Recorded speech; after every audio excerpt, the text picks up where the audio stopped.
society tells us it's normal and it's expected and even that it's healthy, all of these lies we've been told.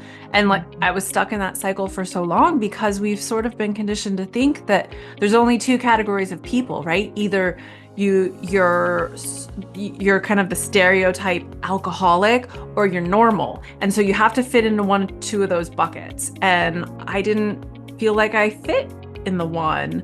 So I just kept going for so long and didn't make a change because I didn't think I was bad enough. Hello and welcome. Kate Champion here, and that's the voice of Hadley Sorensen. Today on Living Big Mindfully, we are talking alcohol, the mummy wine culture, and deciding to say no more. Hadley is a wife, a mother, a runner, and an advocate for sobriety. She's also written the book, The Dirty Secret of Social Drinking. This is an honest, powerful, and at times heartbreaking conversation. Get ready to listen in and be inspired. Hadley takes a deep dive into her journey with alcohol. She is so honest about the culture, the struggle, the depression, and the shame that she's experienced. She tells us about her mental and physical health struggles, the social pressures, and the challenges she's endured related to alcohol use and deciding to quit. Hadley packs this episode full of hope and practical tips for quitting, working through triggers, setting boundaries with friends and family, and the importance of building a sober community. And of course, Hadley wraps it all up with some wise sage advice. Addiction is the topic that's so close to my heart. The decision to quit, get, and stay sober is one of the hardest things we'll do, especially in those early days and months. So if you or a loved one is struggling, please listen and share this episode with them. It might be just what they need to hear today. And remember, you can now find this episode and others with video on YouTube. YouTube is a great place to subscribe, leave your questions, comments, and suggestions for future topics and guests. I do personally read and respond to everything. Finally, check out the show notes for links, books, and other helpful resources.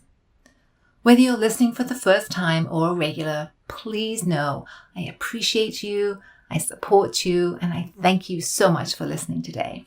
Okay, my friends, here's Hadley.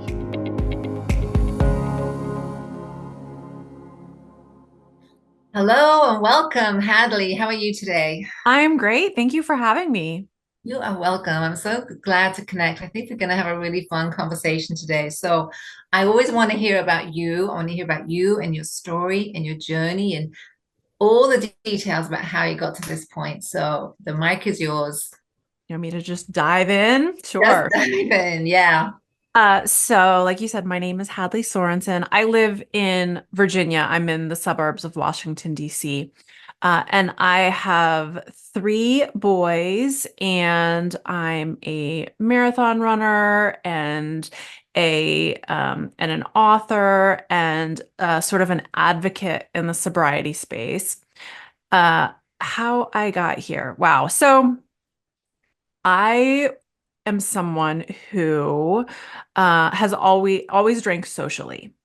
I was a big social drinker, and that probably started the first time I ever drank. I was 14 at somebody's house whose parents were out of town, and grandparents were out of town, and we had a party, and I was shy and introverted and socially awkward. And that first time I drank, I realized, oh, wait, this kind of helps, right? This makes me, I can be the person who I think everyone wants me to be, who I'm supposed to be. I can be more outgoing, more bold, more confident, all those things I felt that I was lacking.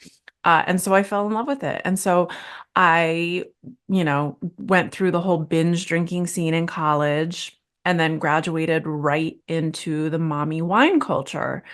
And all of the same people who had been binge drinking at fraternity parties in college were now binge drinking in a different way, but calling it classy and sophisticated because we were drinking expensive wine, or we were, sipping drinks in the cul-de-sac while we had the baby monitors on so we could hear the kids.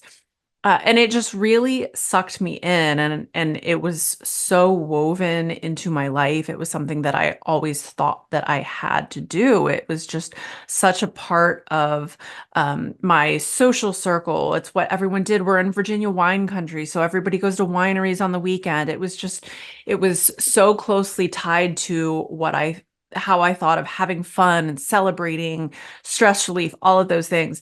But I always felt like something was off in my relationship with alcohol. I always felt like something about the way I drank didn't feel right. I felt like I was experiencing it differently than everyone around me. And I don't know if that's true, but it was just my intuition telling me from the very beginning that alcohol and I didn't that we didn't mix. And that voice started to get louder as the years went on. I had so much shame that came from my drinking episodes. When I did drink, I didn't drink every day. I didn't even drink every week. But when I did, I tended to go overboard. And then there was a lot of shame and regret and negative emotions tied up in that. And then in 2021, after sort of a series of escalating drinking episodes that left me feeling really crummy and really impacting my mental health, I woke up one morning uh, and decided that I was experiencing my last hangover. I decided that I was done. I didn't want to live that way anymore. I knew it wasn't right for me. I knew that I deserved better. And so I decided it would be my last hangover, and it was. And I decided to figure out what that path forward was going to look like. And along the way, I decided to write a book. And, if you had told the Hadley of 4 years ago that she would be chatting on podcasts about a new book, she would not have believed you, especially if you told her it was about sobriety. But here we are. So it was an amazing experience. And that decision really changed everything in my life. I had no idea what a negative impact alcohol was having on me until I finally eliminated it. And then it just, opened up a whole new beautiful life. Wow, I just want to take a breath there for a moment because there's so much, and your So much. story, so much, right? And I know that's just the highlights, right? I know that's just kind of the cliff notes, and Yes. it just your story just resonates so much with me. I'm a therapist. I work with a lot with mental health and also addiction, and I cannot tell you how many women I sit with a very similar story, right? They're not the classic kind of down and out kind of alcoholics, but it's this wine culture, and they are stuck in this in the trap, kind of in that Yeah. hamster wheel. And it's just heartbreaking. It's really heartbreaking. It's not bad enough, right? They're not in enough pain really to quit. I believe there has to be kind of a pain point, like that never again. It sounds like you got to that never again. But they're just kind of, again, just in that cycle of everyday drinking, the weekend drinking, for all the reasons, right? All the reasons that you mentioned.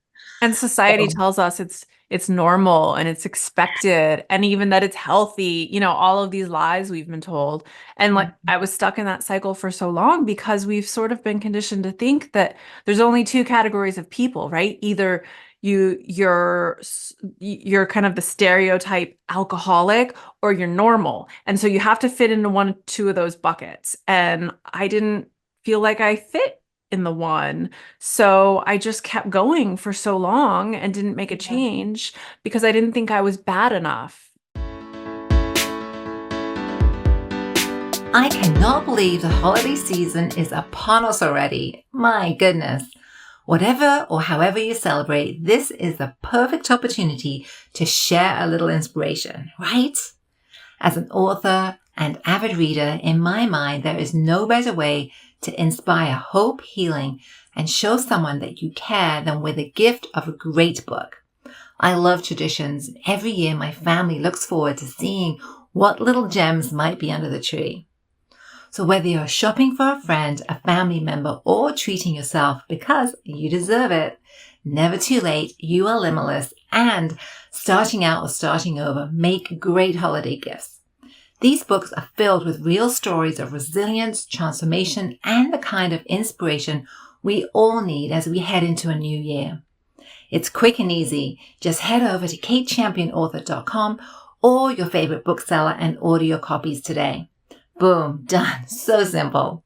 Plus, every book you buy helps the show, so we can keep creating great content that inspires and supports you to live a longer, stronger, healthier life. So what are you waiting for? Again, visit katechampionauthor.com or your favorite bookseller and grab your copies today. Books have a magical way of igniting change. So together, let's commit to making 2025 the best year yet. Okay, back to the show.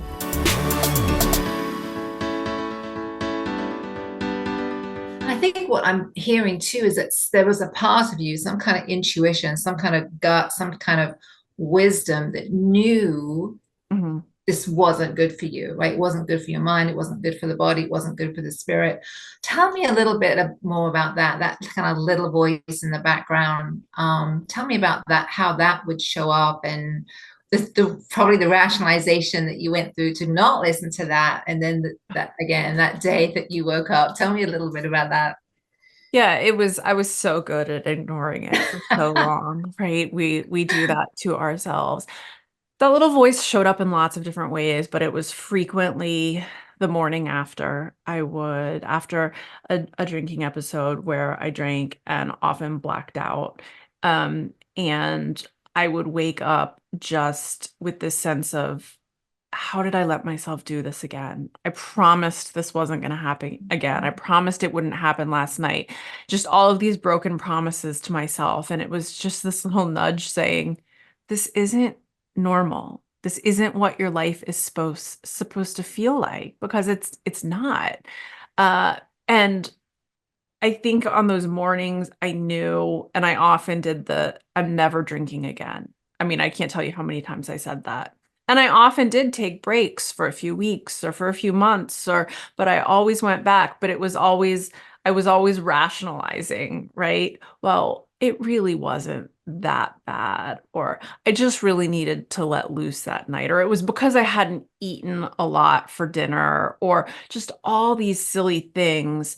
And then because I thought, really, I didn't think it was possible to untangle alcohol from my life. So I sort of had this attitude of, well, I have to drink. I have to go back to it. It's okay to take a break, but I can't completely eliminate it, because how would I do any of these things that I usually do? Or how would and so I would listen to that voice the first morning or for a few days. And I knew in my heart that I needed to make a change, but then I would just start rationalizing and glossing over it. And I would go back to the same old, repeat the whole cycle all over again.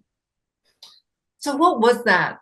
I don't know how deep you want to get into this, but what was that kind of pivotal moment, that last time where you just woke up the next morning and you got to never again point? What was happening in your life, and what was going on? Yeah, that's a really good question. Because it was a lot. So it was the summer of 2021. We were coming out of the pandemic. My husband had cancer during the pandemic, so we were navigating cancer treatments and all of that. And we had been very isolated because of his immune system. And so we have a lake house about 2 hours from our home, where we spend a lot of time during the summer, especially. And so 2021, we were finally able to have friends and family start visiting at the lake house again. So every time somebody would come for the weekend, it was like vacation drinking, right? They were there, it was a vacation for them, and they were ready to drink. And, at the lake, it's perfectly acceptable to have a beer on the dock at 10 a.m. or wine with lunch and White Claw, whatever. And so I was drinking heavily sort of every weekend. Uh, and then I would wake up on Monday with a hangover, and I was really seeing an impact on my mental health. So I would kind of spiral into a depressive episode. My anxiety was all over the place. I was sort of a mess. And then by Thursday, I would start to feel kind of normal again. And then we would head back to the lake and we would start the whole cycle all over again. And I felt something building. Like I knew I was miserable. And so the morning I woke up, it was like 3 a.m. I had been with a friend at the lake and we, drank 2 bottles of rosé together. I went to bed at like 8 p.m. Or passed out, and then woke up at 3 a.m. with the spins and the chills. And I was supposed to go for a long run that morning. I was training for a race and I knew I wasn't going to be able to because I felt awful. And I Mhm. just sat there in bed and it was just like this knowing washed over me. It was like, you can't do this anymore. You don't want to do this anymore. And I stopped acting like I was powerless over it, like I was somehow a victim. It was like, okay, I have the ability to change this for good and I'm ready to do it. And how, right? The big question, how? What next, right? So you had this epiphany, and I got complete chills when you were telling me about that. I could just almost feel that Yeah. desperation point, right? But then it's the how, right? Yes. How the heck did you do that? Because it's connected to everything, friendships, families, celebration, commiseration. I mean, it's just like you said, it's so much part of the culture. How did you take those first steps? I think the first step for me was knowing that this is a change I need to make and it's going to be messy and there's going to be lots of kind of implications to work through, but I need this change. And that was important because every other time I'd taken a break from alcohol, it was never with the intention of making a permanent sort of change in my life. It was me trying to reset myself to factory settings so that I could go back to drinking normally, right? Yeah. And so knowing that this time was different really helped. The first thing I did, and of course this looks different for everyone, I was not in a place where I was interested or looking for something like AA or any kind of 12-step program. And I know that works for so many people. It just was not part of my journey, and I'm really good with that.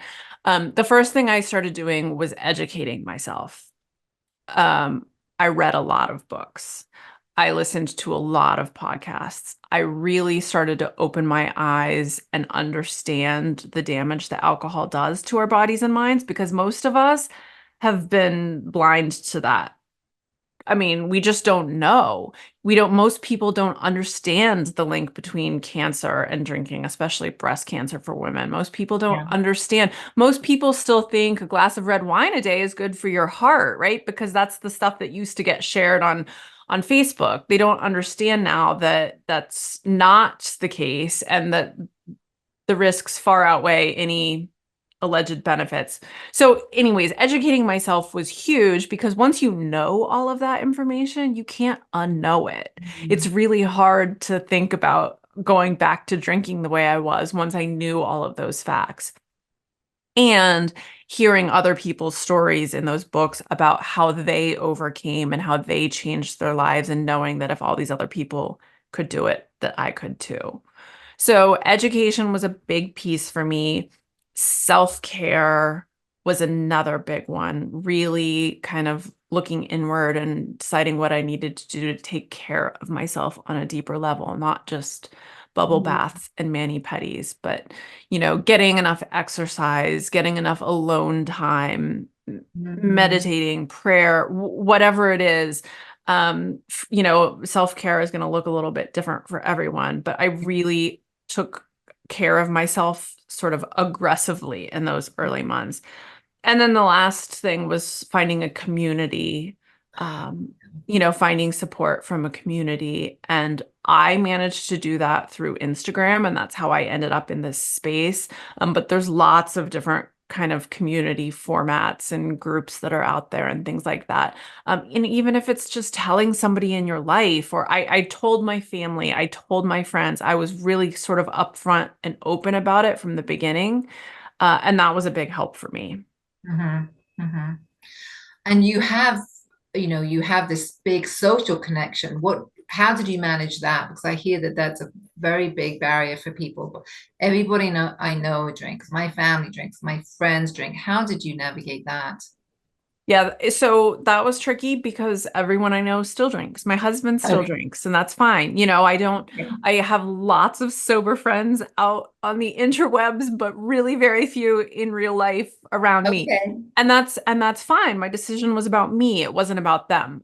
But learning how to navigate that definitely took a little bit of time. I was fortunate in that my friends were very supportive and very encouraging. I think at first they probably didn't believe me Mm. because I said I'm never drinking again before. It took a while for them to realize that this was different, that I was serious. Uh, and I had to work to establish some boundaries, right? Even with my husband, it was things like, can we still make plans sometimes that don't revolve around alcohol? Or I'm not going to go out if you're going to that bar because I just don't think I can handle that. And knowing that I had those limits, or I will meet you for dinner or wherever we're going, but I'm not going to be the designated driver because I need to be able to leave early if I need to get out of there. Just and those boundaries sort of evolved over time. Now they're very different than they were the first 6 months or so. But I think it was a combination of me still kind of showing up with my friends to do the things I wanted to do, proactively planning things that didn't involve alcohol, and talking to them about it pretty Mm. openly. Mm. I'm curious, did you get any pushback? I didn't get I haven't gotten much pushback from people who are close to me. I think that Mm. most of them understood why I was doing it. And when I explained how much happier and healthier I felt and was, it's kind of hard to argue with that. It's sort of in those random situations where I tend to get the most pushback. I'm at some kind of event or party with people I don't really know, or it's usually Mm. more acquaintances versus friends who say, Why aren't you drinking?" Or "That's Mm. ridiculous. You can have just one," or "Why don't you just moderate?" Or all of those silly comments we get. Mm. And I still do this when I'm going into a situation where I think that might happen. I kind of plan in advance what I want to say or how I want to address it because I don't like feeling put on the spot or caught off guard.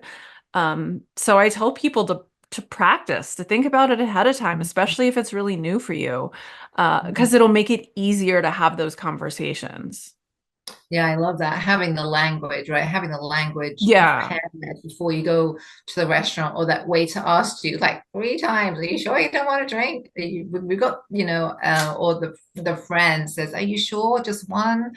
I think having that language is really helpful, really Yeah, helpful. I hear from a lot of people who have lost friends, unfortunately, Mm. who have had a very tough time navigating their social lives. And that's hard. I know. I don't want to minimize that, but at the same time, I think it's probably giving us information that we needed to know. If a friend is going to, remove us from their lives because we choose to stop drinking, I'd rather know that because it's probably somebody that I don't need to spend a lot of time worrying about. It definitely shows us who our friends are.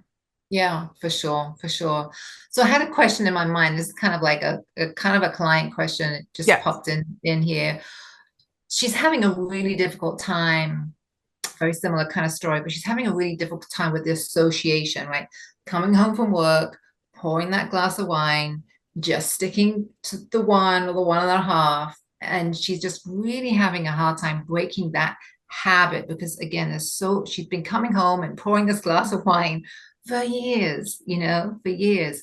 Any tips and strategies for somebody that might be in that situation? Yeah, that was me too. 5 o'clock. It was Yeah. like open that bottle of wine every day. It was so ingrained. Yes. So that's one of the first things I did was find a new routine for that time of day to replace the old one and to help break that connection. I found non-alcoholic drinks that I really love.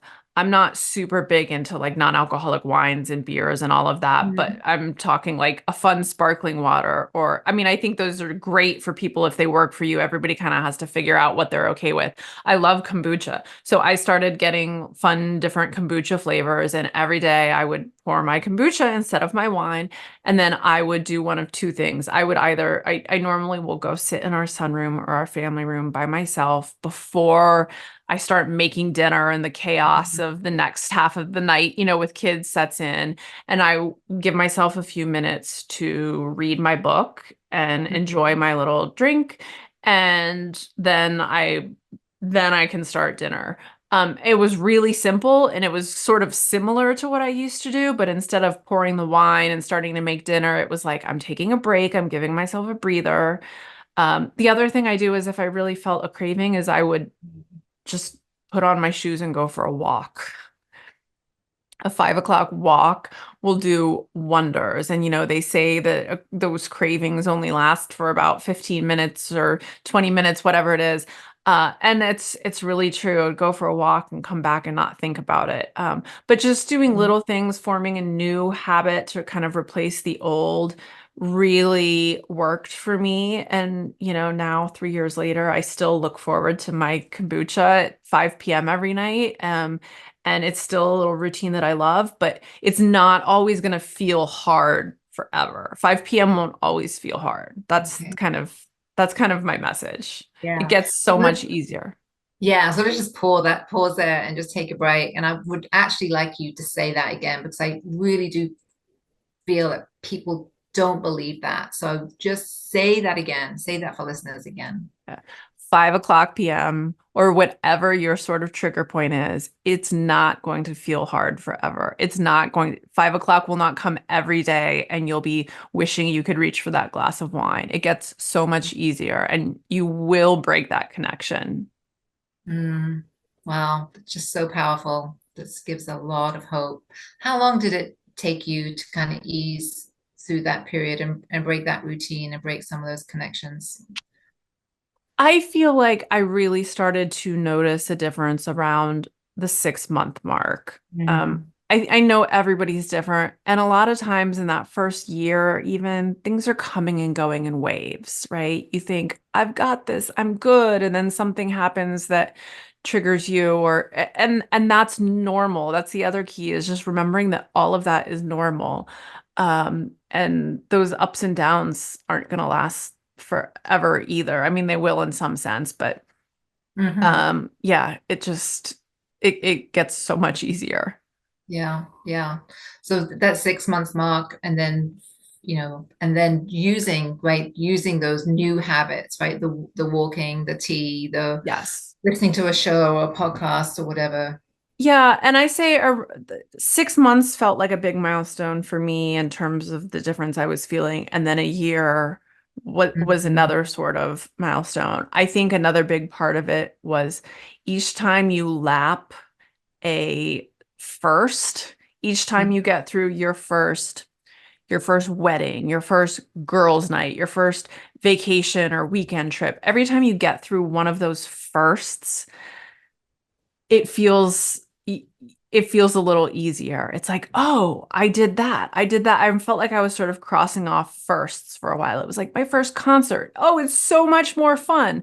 All those little firsts add up, and suddenly you realize I didn't actually need alcohol for all those things like I thought I did. That's also so powerful, right? That these first, these hurdles that we're so worried about, we're so in Mhm. our heads about, we actually, I heard you say you actually had more fun at the Oh, concert, more fun on the lake, more fun.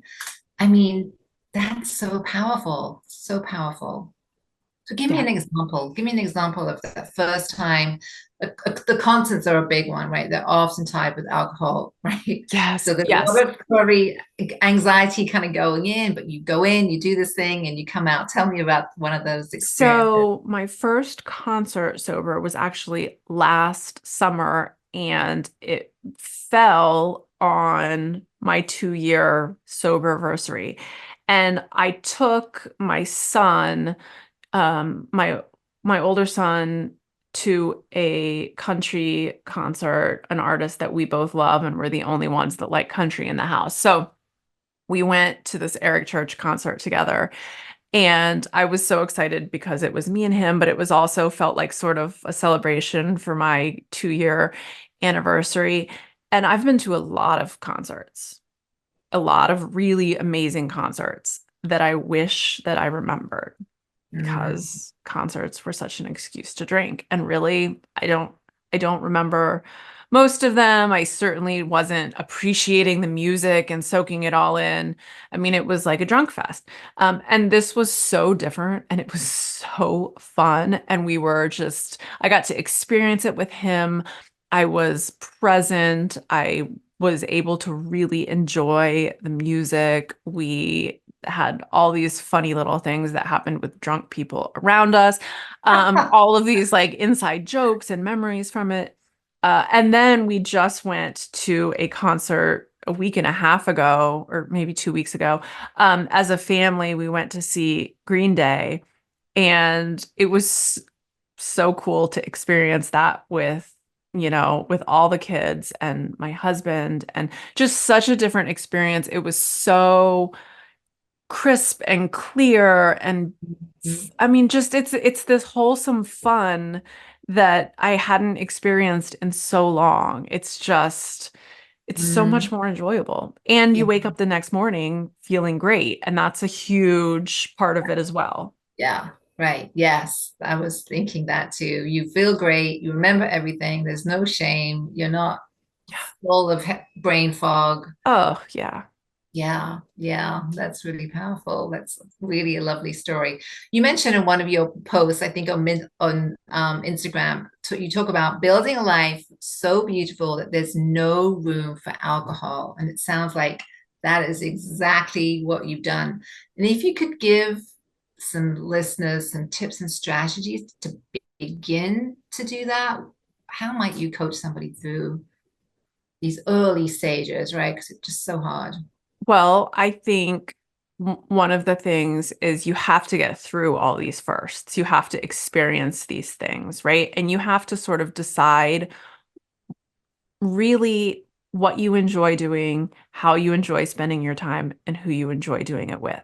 Because if people are anything like me, they suddenly realize that they've been doing a lot of crap they didn't really like for a long time and needing booze in order to enjoy it. So someone might look at my life and think that it's quiet and boring, but, you know, I'm almost 45. I'm a huge introvert. I love spending time with my family. I'm doing exactly what I want to be doing. So I have no interest in being at bars or clubs I mean, that's just not my scene. So learning how to sort of appreciate myself as an introvert, uh, has been huge. So doing the things that I really enjoy doing, finding fun activities to do with my family or outings to go on vacations. All of these things were just kind of adding to this beautiful life that I enjoy so much more, this kind of authentic Mm, fun that I hadn't really experienced for so long. Um, so looking for things you really enjoy, trying new things. I'm not suggesting everybody gets sober and they have to go out and start pottery classes or find some crazy new hobby. But I did feel like, one, I had more time on my hands because the amount of time I spent thinking or focused on drinking, it's really amazing once you stop and sit back and look at it.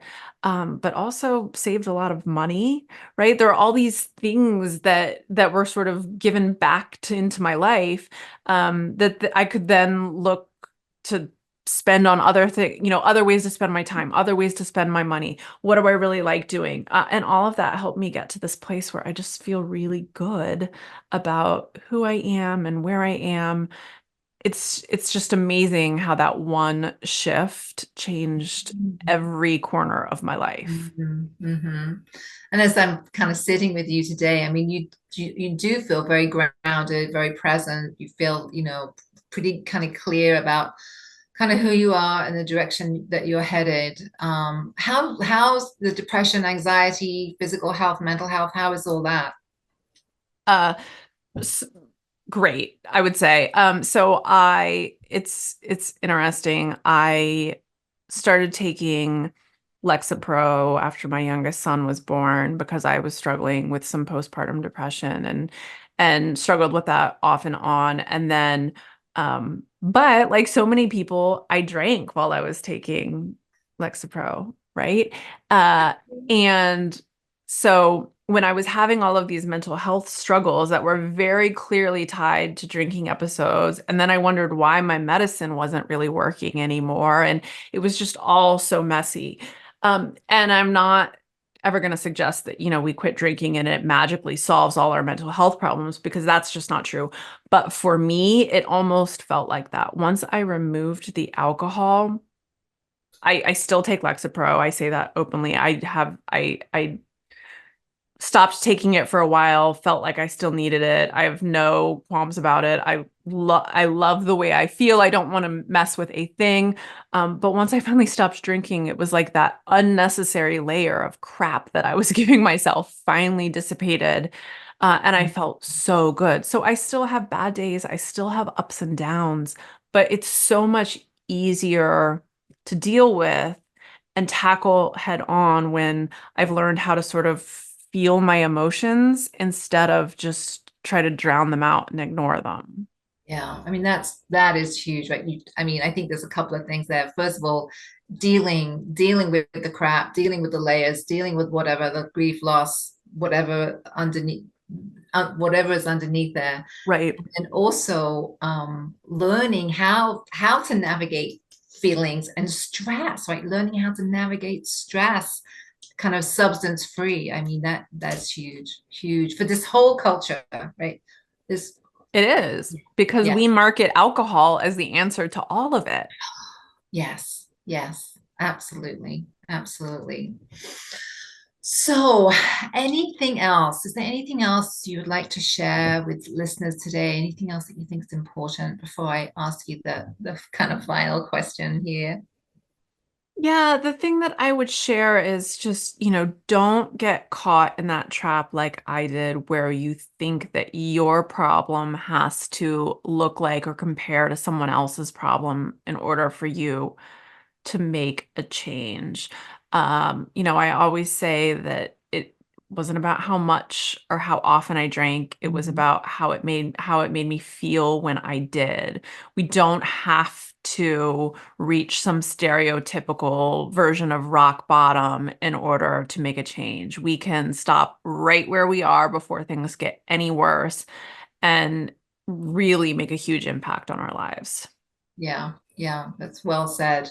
And it does look so different for everybody, right? So really kind of checking in with your own intuition, right? And right? If you know if you need to stop, if it's a problem, I think on some level that it's being destructive and it's time to change. Yeah, I yeah. agree. Any more kind of final tips or strategies for people if they're, again, that's just on this cusp, right? They know it's a problem, but they just haven't. I know you've shared a lot already. Any last final thoughts about that?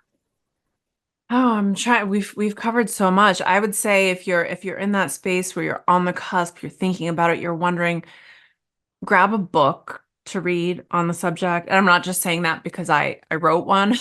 Saying reading those books completely changed my life. So find some book in the quit lit space and start there if nothing else, because I guarantee you it'll open your eyes and help plant that seed. Yeah. And I think the other piece, again, as a clinician, I think the other piece is the importance of community, right? Finding, it doesn't have to be like you said, there's AA, there's Smart Recovery, there's Facebook, there's Instagram, there's churches. I mean, I don't know, there's so much out there. Yes. And I'll put some links in the show notes for people so they can begin to connect with communities. I think that's so important in that early recovery. Yeah, I agree. Yeah. So my final question, if you have one piece of sage advice to share with listeners about living intentionally, and it can be anything, what would that be? Well, what I had thought of when I knew that question was coming, I don't want it to be like beating a dead horse because we've talked about it a lot already, but I was going to say my one piece of advice would be to listen to that intuition, to follow your gut. When you hear that voice, don't ignore it. Listen to what it's saying and really open your mind and your heart to the idea that you might need to make changes in your life. As people, it's hard for us to make changes. It's hard for us to accept that we need to change, but really listen to that voice, open your mind and heart so you're willing to do what you might need to do, even though it's uncomfortable. Yeah, yeah, beautiful. Really well said. So, Hadley, where can people find you if they want to connect, they want to check out your book? How can they connect with you? Sure. So Instagram is where I spend a lot of my time. I love the Instagram community out there. I'm at Hadley_Sorensen. Simple, easy to find. I also have a website that's hadleysorensen.com. You can find my book on Amazon. It's called The Dirty Truth on Social Drinking. Yeah, but Instagram is if you want to reach out, send me a message. I'm always happy to connect. Awesome. And I will be sure to put those links in the show notes. Thank you, Hadley. I think this has been a helpful, just insightful conversation today. So thank you so much. Oh, thanks for having me.